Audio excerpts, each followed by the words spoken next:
Hi guys, I am Saikat and welcome to my channel Saikat official. দেখতেই পাচ্ছ পাশে diamond হসপিটালে এসে গেছি। আজ কলেজে গিয়েছিলাম আমি, বাট আমার একটু মিস্টেকের জন্য আজ ডায়মন্ড হসপিটালে আসতে হলো। হাতে লেগে গিয়েছে আমার, আর খুব ফুলে গেছে আর যন্ত্রণা হচ্ছে। আমি কলেজের মেডিকেল সেন্টারেও দেখিয়েছিলাম, বাট ওরাও কিছু মেডিসিনও দিল, বাট বললো এক্সরেটা একবার করে আসতে। দেখতেই পাচ্ছ বন্ধুরা, হসপিটালের একদম সামনে চলে এসেছি। আজ স্যাটারডে, তাই লাইনটা একটু কম হতে পারে। লাইনটা দেখে বন্ধুরা অন্য দিনের থেকে তো কমই মনে হচ্ছে।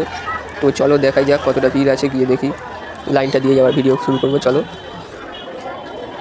চলো এসে গেছি, লাইনে দাঁড়িয়ে আছি। আর ভিড় তো সত্যি অনেকটা কম। বাট এখানে যা চেঁচামেচি হচ্ছে, চিংড়ি মাছ বিক্রি করলেও তো এত চেঁচামেচি হয় না। এই বউরাই বেশি চেঁচামেচি করে, ছেলেরা বেশি চেঁচামেচি করে না। এখন আমার বাড়ি যেতে যে কটা বাজবে সেটাই ভাবছি। এখন তো বাজে 11:30। মনে হচ্ছে 2টোর আগে হয়ে যাবে, কারণ লাইনটা একটু কম আছে।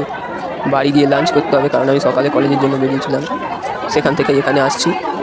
ও কাকা, তোমাকে খুব হ্যান্ডসাম লাগছে গো। কোথায় চলে গেলে খুঁজে পাচ্ছি না যে। এখানে সিকিউরিটি গার্ড তো দেখছি একজনকে লাইন থেকে বের করে পিটিয়ে দিল।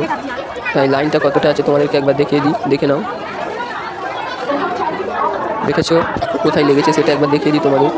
দেখতে পাচ্ছ বাঁ হাতে যেখানে ফুলে গেছে ওখানটাই লেগেছে, খুব যন্ত্রণাও হচ্ছে সাথে সাথে। আর হাত যে এতটা যন্ত্রণা হচ্ছে, মুড়তে তো আরও যন্ত্রণা হচ্ছে। হাত তো মুড়তেই পারছি না বলতে গেলে। এক্স রেটা করেই দেখি কী দেখা যায়। চলো, লাইন শেষ হয়ে গেছে। আজ ডাক্তারের কাছে তো একদমই লাইন ছিল না, তো ডাক্তার তো দেখানো হয়ে গেছে, এক্স রে দিয়েছে। চলো এখন এক্স রে করতে যাচ্ছি আমি।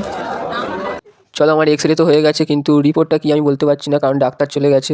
এই রিপোর্টটা আমি বাইরে কোনো ডাক্তারের কাছেও দেখিয়ে নিতে পারি, কিন্তু এই ভিডিওতে তো আর হবে না। রিপোর্ট জানার জন্য পরের ভিডিওতে সাথে থাকুন। যখন এসেছিলাম তখন বেজেছিল 11:30, বাট এখন তো বেজে গেছে 3টে। এখন বাড়ি যাব। রিপোর্টটা জানার জন্য সবাই প্লিজ পরের ভিডিওতে থাকবেন। আজকের মতো বাই।